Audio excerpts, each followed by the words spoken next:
नमस्कार. श्री स्वामी समर्थ. आज आपण या व्हिडिओमध्ये चातुर्मासाचे संपूर्ण माहिती, त्याचे महत्त्व आणि चातुर्मासामध्ये काय करावे, काय करू नये याची संपूर्ण माहिती आपण या व्हिडिओमध्ये पाहणार आहोत. चातुर्मास म्हणजे हिंदू धर्मशास्त्रानुसार आषाढ शुद्ध एकादशी ते कार्तिक शुद्ध एकादशी हा 4 महिन्यांचा काळ असतो आणि यालाच आपण चातुर्मास असे म्हणतो. चातुर्मास म्हणजे 4 महिने, म्हणजेच आषाढाचे 20 दिवस आणि श्रावण भाद्रपद अश्विन असे 3 महिने पूर्ण आणि कार्तिक महिन्याचे पहिले 11 दिवस. आषाढ शुद्ध एकादशीला सूर्य मिथुन राशीत येतो आणि तेव्हा चातुर्मासाची सुरुवात होते. आषाढी शुद्ध एकादशीला पद्मा एकादशी किंवा देवशयनी एकादशी असे म्हणतात आणि कार्तिक शुद्ध एकादशीस चातुर्मास संपतो. तेव्हा सूर्य तुळा राशीत आल्यावरती कार्तिक शुद्ध एकादशी येते. कार्तिक शुद्ध एकादशीस प्रबोधिनी एकादशी असेही म्हटलं जातं. कार्तिक शुद्ध द्वादशीला चातुर्मास नसतो. चातुर्मासातल्या देवशयनी एकादशीला देव झोपतात आणि प्रबोधिनीला उठतात अशी लोकांची धारणा आहे. ज्या वर्षी श्रावण भाद्रपद आणि अश्विन महिन्यात जर अधिक मास येतो त्या वर्षी मात्र चातुर्मास 5 महिन्यांचा असतो. चातुर्मासात हिंदूंचे विवाह मुहूर्त नसतात. शेतीतील पेरण्या ज्येष्ठात होतात. आषाढ येतो तेव्हा देव शयन जातात. अश्विनात पिकांची तोडणी होते. कार्तिकात मळणी होऊन देव उत्सवाची वेळ येते अशी कृषी परंपरा आहे. या काळामध्ये व्रत उपासना कशा केल्या जातात तर हिंदू धर्मात अनेक व्रत उपासना केल्या जातात.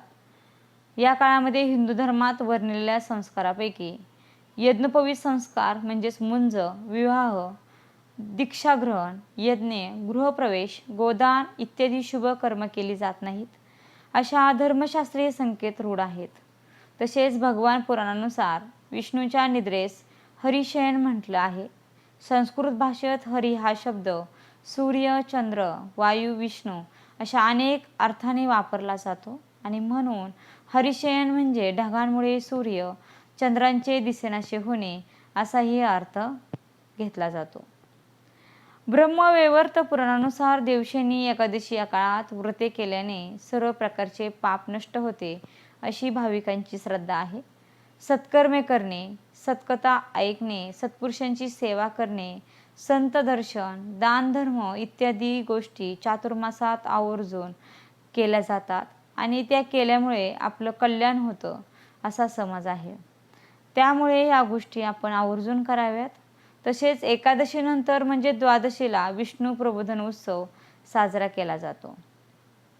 देवांच्या या निद्राकाळात असुर प्रबळ होतात आणि मानवाला त्रास देऊ लागतात आणि असुरांपासून आपलं स्वतःचं संरक्षण करण्यासाठी प्रत्येकाने काहीतरी व्रत अवश्य करावे असं धर्मशास्त्र सांगते आणि त्यामुळे चातुर्मासामध्ये अनेक प्रकारच्या सेवा आपण करणे आवश्यक आहे. या काळामध्ये पावसाळा असल्यामुळे धरणीचे रूप पालटलेले असते. पावसाचा भर असल्यामुळे फारसे स्थलांतर घडत नाही आणि त्यामुळे चातुर्मासे व्रत एका स्थानी राहून करावे असाही प्रघात पडला आहे. माणसाचे मानसिक रूपही पालटलेले असते. देहातील पचनादी संस्थांचं कार्यही निराळ्या ढंगात चाललेलं असतं. अशा वेळी त्याला अनुसरून कंद, वांगी, चिंचा इत्यादी खाद्यपदार्थ टाळण्यास सांगितलं आहे. तसेच परमार्थाला पोषक गोष्टींचा विधी आणि प्रपंचाला मारक गोष्टींचा निषेध हे चातुर्मासाचे वैशिष्ट्य आहे. तर चातुर्मासातील श्रावण मास विशेष महत्त्वाचा आहे. भाद्रपद मासातील वद्य पक्षात महालय श्राद्धही करतात. तर चातुर्मासामध्ये चातुर्मास म्हणजे 4 मास व्रत. सर्वसामान्य लोक चातुर्मासात एखादे व्रत करतात. पर्णभोजन म्हणजेच पानावर जेवण करणे, एक भोजन म्हणजे एक वेळ जेवणे, अयाचित न मागता मिळेल ते जेवणे, एक वाढी म्हणजे एकदा सर्व पदार्थ वाढून घेणे, मिश्र भोजन सर्व पदार्थ एकदम वाढून घेऊन त्याचा काला करून जेवणे इत्यादी भोजन नियम चातुर्मासामध्ये करतात. कित्येक स्त्रिया चातुर्मासामध्ये धरणे पारणे नावाचे व्रत करतात. यात एक दिवस भोजन आणि दुसऱ्या दिवशी उपवास असं सतत 4 मास म्हणजे 4 महिने करायचं असतं.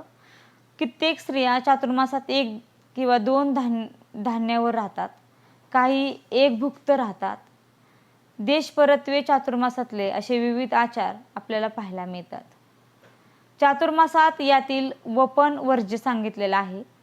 त्यांनी 4 मास निदान 2 मास तरी एकाच ठिकाणी राहावे असं धर्मसिंधूत आणि इतरही काही ग्रंथात चातुर्मासाचा हा नियम सांगितलेला आहे. तसेच चातुर्मासात हविष्ण म्हणजे यज्ञाच्या वेळी जे चालतात ते अन्न सेवन करावे असंही सांगितलेलं आहे. जसे की तांदूळ, मूग, जव, तीळ, वाटाणे, गहू, सैंधव मीठ, गाईचे दूध, दही, तूप, फणस, आंबा, नारळ, केळी इत्यादी पदार्थ हे सत्वगुण प्रधान असतात. त्याच्यामुळे या पदार्थांचं सेवन अवश्य करावे. तर आपण चातुर्मासामध्ये काय करावं आणि काय करू नये हे थोडक्यात पाहूयात. तर चातुर्मासामध्ये काय करू नये, तर या काळामध्ये शुभ कार्य करू नका आणि कोणतीही शुभ कार्याला सुरुवातही करू नका. चातुर्मासात इतरांकडून अन्न स्वीकारू नका. या उलट गरजूंना मात्र अन्नदान करा. चातुर्मासामध्ये तेल, मध, मुळा, पडवळ, वांगी, हिरव्या भाज्या इत्यादींचं सेवन करू नका. आरोग्याच्या दृष्टीने ते योग्य मानलं जात नाही. तसेच चातुर्मासाच्या महिन्यात श्रावणात पालेभाज्या आणि हिरव्या भाज्या खाणं टाळा. भाद्रपदात दही आणि आश्विनमध्ये दूध आणि कार्तिक महिन्यामध्ये कांदा लसूण खाऊ नका असं चातुर्मासामध्ये सांगितलेलं आहे. तर चातुर्मासामध्ये तुळशीची पानेही तोडू नयेत हेही सांगितलेलं आहे. तर चातुर्मासामध्ये काय करावे, तर चातुर्मासात तुळशीच्या रोपांची पूजा करावी आणि संध्याकाळी तुपाचा दिवा तुळशीपुढे लावावा.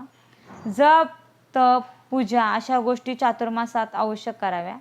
देव योग निद्रेत असल्यामुळे नकारात्मक शक्तीचा आपल्या आसपास प्रभाव वाढलेला असतो. म्हणून अशामध्ये जप, ध्यानधारणा यांनी या नकारात्मक शक्तीचा प्रभाव कमी करता येतो. म्हणून आवश्यक आपल्या कोणतीही सेवा असेल ती चातुर्मासामध्ये आवर्जून तुम्ही करू शकता. चातुर्मासामध्ये कोणत्याही धातूच्या ताटात न जेवता केळीच्या पानावर जेवावं, शक्य असल्यास एक वेळ जेवावं असंही म्हटलेलं आहे. आणि चातुर्मासात भक्तांनी एकांत राहून ब्रह्मचार्य पाळावे आणि जमिनीवरती झोपावे. धन्यवाद. व्हिडिओ कसा वाटला? व्हिडिओला लाईक, शेअर आणि सबस्क्राईब करायला विसरू नका.